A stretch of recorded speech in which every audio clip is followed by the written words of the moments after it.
Good afternoon, everybody. And so what are we going to talk about today? Well, we're going to talk about doing a project, see how successful we are, and I'll talk to you about some mistakes that you make along the way and how to correct them. We're going to make a piston man. We're going to take an old piston, carve like a kind of a skull, kind of a creature out of it, and we'll make it into something where, you know, people can put stuff on it to hold it, or I don't know. We'll figure it out as we go. First step is you're going to have to find some old pistons, whether you get them at a junkyard from a friend or whatever, and I've got one right here. Let me show you. And this thing is gunked up, I mean beyond belief, dirty as heck.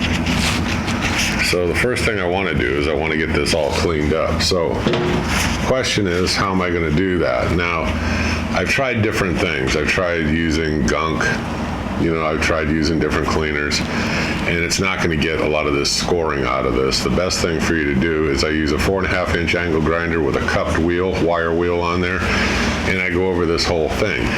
Then I turn around, I soak it or clean it up with acetone or some kind of degreaser, whatever you got laying around, and you clean it up and wash it off real good, and this is what you'll come up with. Come up with this right here. Okay, and then I'm going to draw like a rough kind of a sketch on here like I did here, and all I used was a felt marker. You can use anything that you want. And kind of drew a face on there. And the way that I'm going to start this off is I'm going to go over to the drill press, and I'm just going to drill some holes, like right in the middle of the eye, the nose, a couple of them along there in the mouth. Those are like pilot holes. And then I'm going to use a step drill. And I'll leave you the links for everything that I use below. I mean, you can use whatever you got. You don't have to use a step drill. You can continue to use a drill. But at some point, you're going to have some kind of a variable speed die grinder, something like that. And I've got several different options around here. I mean, I can use to do that. So I'll show you that in a minute. First thing is, I'm going to pause the video. Let me drill these holes. You could drill them by hand if you wanted to. This is aluminum. You can just get yourself some good metal bits or bits laying around. And let's start off that way. I'll be right back. All right, folks, so I'm back, and I drilled the holes. I'm sure you can hear the locusts in the background. I got the garage door open. It is really hot here in Desert Cities, especially in the garage, but I went ahead, take a look here. All right, so I drilled a whole bunch of holes. So what I'm going to do next in these larger areas is I'm going to use one of those step drill bits. I'll use the one made by Irwin. I'll drop it in the link below. You can get the ones from Harbor Freight. They'll do the same thing. I might even use that one. I don't know. I'll see what's over by the drill press. And I'm going to take out as much of this as I can, you know, in those lines. So I'll use that step drill bit. I'll show you a still picture of it, and I'll be back here in a few minutes. So we'll do that next.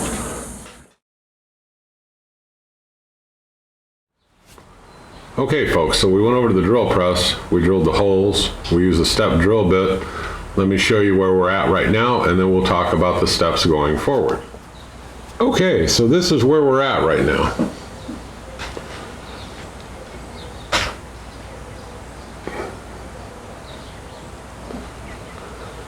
So we got the holes drilled, we used the step drill. Now I'm going to switch over and I'm going to use a different setup. Now I have a master carver that's kind of expensive. So I'm going to set up my Tack Life variable speed carving tool. We'll talk about it briefly. Like I said, the links are below. It's not that expensive of a kit. You'll have a lot of fun with it. But I'm going to set that up, then we'll talk about the next step. So give me just a sec. I'll be right with you.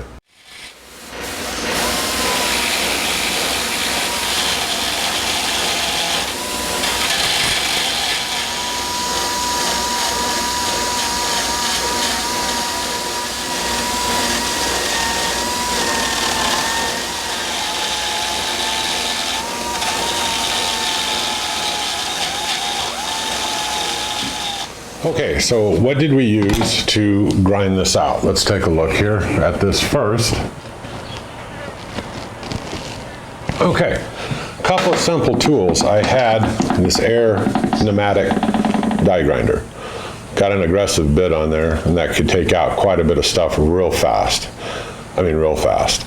And I also have the Tack Life. Like I said, I'll leave the links below, but this is a great little variable speed, kind of like a die grinding hobby kind of a tool.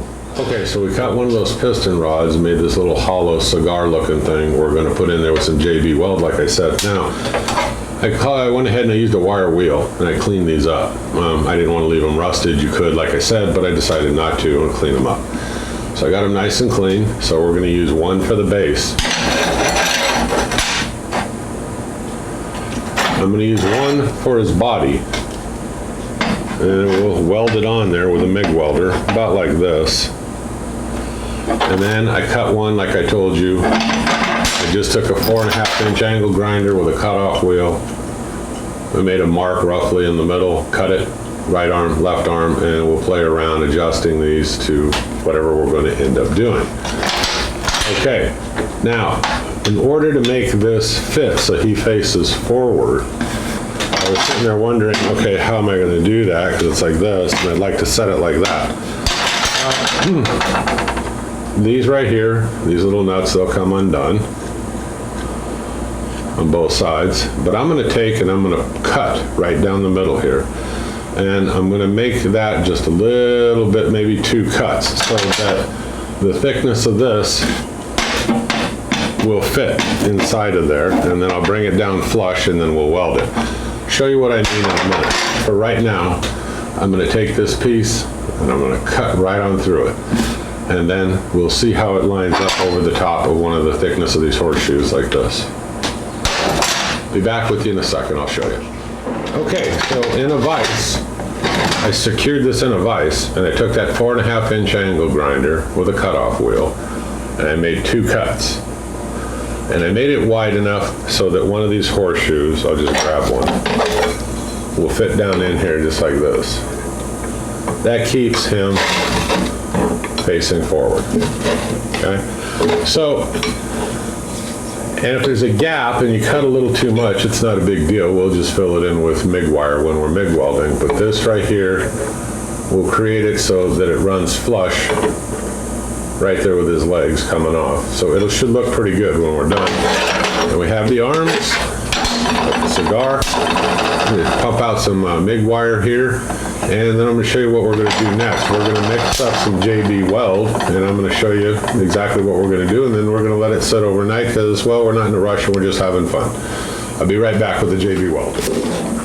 All right, so if we're looking at this, when it's done, I don't want his head perfectly straight like this. I want it a little bit of an arc where he's looking up some. So the question is, how am I going to do that? Well, I got some of these Harbor Freight magnets. Let's see if I can make those work.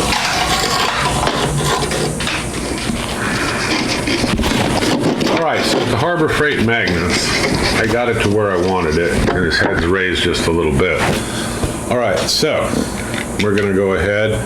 I'm gonna put some JB Weld here for that cigar, and then I'm gonna put some JB Weld up in here so his head doesn't bobble. And that'll hold it for right now until we have a chance to actually weld it or do something more with it. Now, if I can't do anything more with it in there, I can always add some of that JB Weld and it'll hold it. Now, it's better if you can weld it, yeah, but if not, the JB Weld is incredibly strong as long as your surfaces are clean. And remember, we did wipe this all down, real well degreaser, and I wiped it with acetone and cleaned it off. So it's very clean, should stick fine, and we'll find out if I'm right or if I'm wrong. So here we go. All right, folks, let's discuss where we left off. Here's our piston man, here's the cigar, and I'm gonna use some MIG wire. We'll make some flames come out of this. We'll use some JB Weld, make it look like it's lit. And then I'm gonna go ahead right now, and I'm gonna weld this, just like this, his body, his legs, his torso. Okay, and we already have the arms. Now, welding. I've got a good clean surface right here. I used my 4.5-inch angle grinder flap wheel and I made a real clean shiny surface. Now I got my grounding clamp. You want a good grounding clamp. This is one from Harbor Freight. It's great. One of their better products actually. Anyway, I clamp it on here. Here's the cord. So from where the grounding and the cord come into it facing down, you're gonna get that little bit better kind of a ground, a little bit better welds if you just follow these simple steps. So I'm gonna turn it on. Let's get to welding and I'll be back with you in a bit.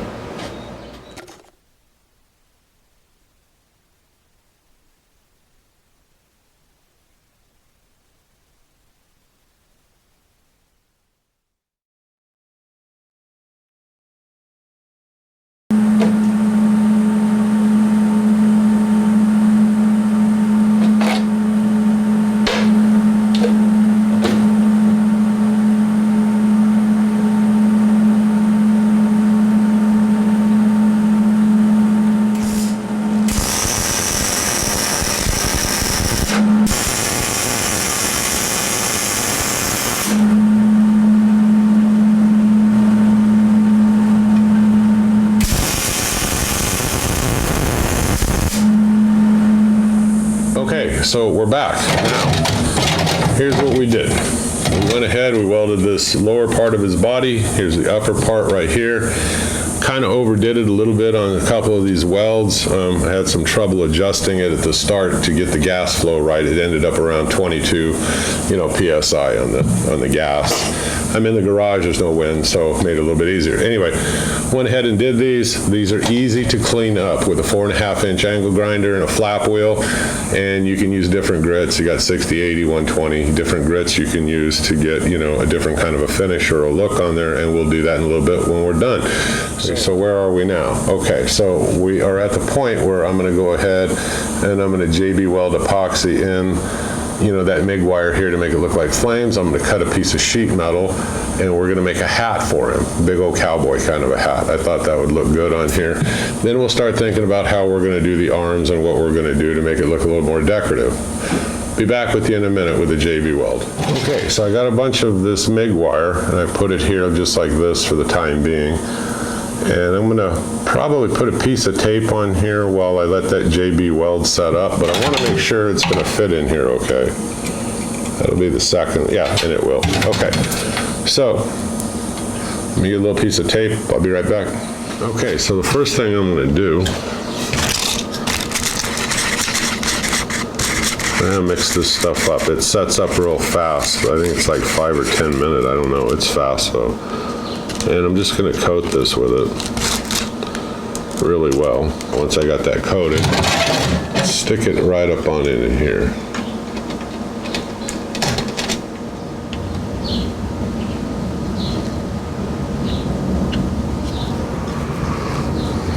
All right, so the tape helps a little bit. It's kind of a new thing to me, but I decided I'll try it with a little bit of tape to hold the bundles together. We'll leave it like that for right now. It'll set up real quickly here. So just gonna make sure I've dribbled like enough of this on there. It's clear, it should not show that much, so. All right. So what is the next step here? While we're waiting for this to dry, I'm gonna cut out the sheet metal like I said. I'll be back in a minute and I'll show you how I go about kind of figuring out, how we're gonna do the hat size.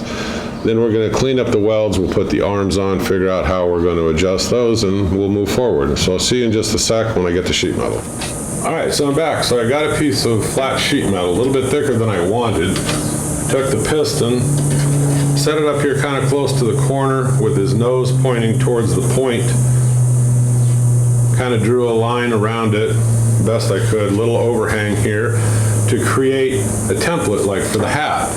Okay, so what am I gonna do next? I'm gonna use basic tools. I'm not using my plasma cutter.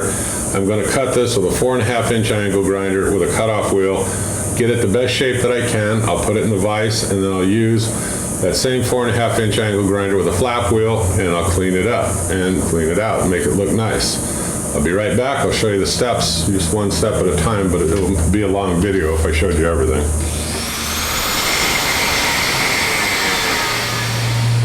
All right, so here's the basic cutout and the shape of it. I'm gonna put this over in my vise, 4.5-inch angle grinder, and we'll start to make a better template out of this. Give me just a sec.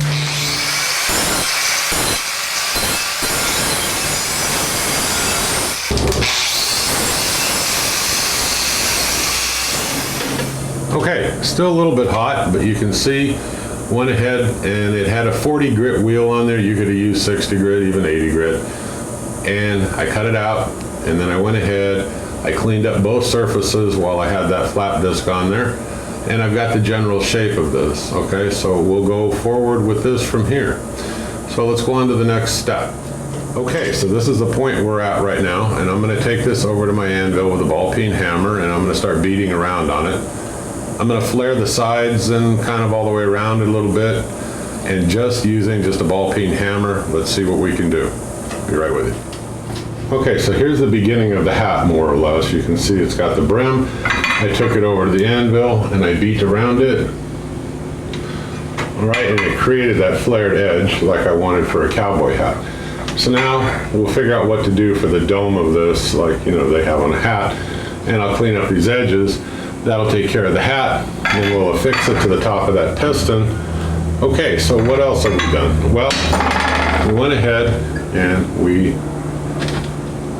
epoxy these in, and you can start to bend these now, however you want.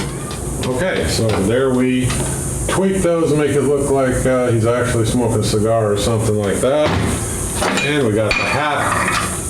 And like I said, we'll figure out what to do with the dome next. Okay, so I'll see you in a few minutes after I think about that and figure it out. All right, folks, so let's talk about where we are with the project right now. All right, so I put the hat on here. I used JB Weld to take metal to aluminum. I put a 3/4 inch bolt here. I filled it with a bunch of nuts, screws, and just little pieces of metal I had laying around. MIG welded the heck out of it right here. Took a 4.5 inch angle grinder, ground the dome down, made it look nice and round. See it right here.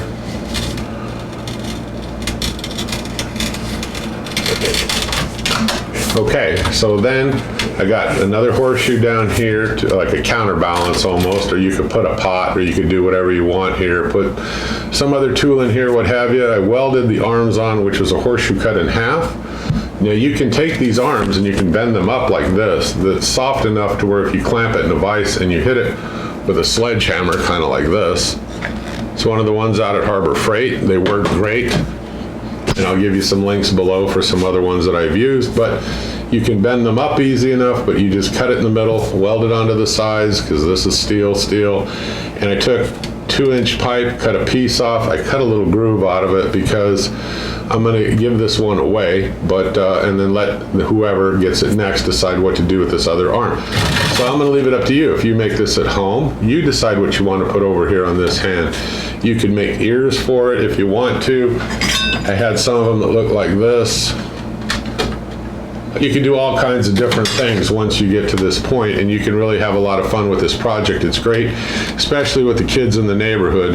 They come over, I show them how to do this, I give them some horseshoes, and if I got some extra pistons, I give them to them, and they go home and, you know, they talk to their parents, and they get that Tack Life rotary tool, I'm telling you, in the kit. And I help them cut and stuff. And so you can have a lot of fun with your kids in the neighborhood. These are not hard projects to make, okay? So what can you do with this once you're done? Well, you got a hammer as a holder. You can do this. You didn't have to cut this piece out. I just did to make it easy, just to slip it in here like that. Okay?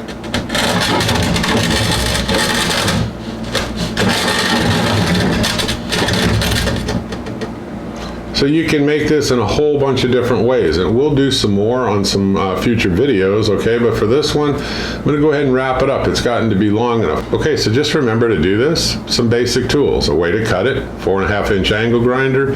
I'll leave you a link below. Makita's got some really good ones on sale, you know, even a 2-pack. And I'll give you some ideas on where you get your abrasives from. I use Benchmark, okay?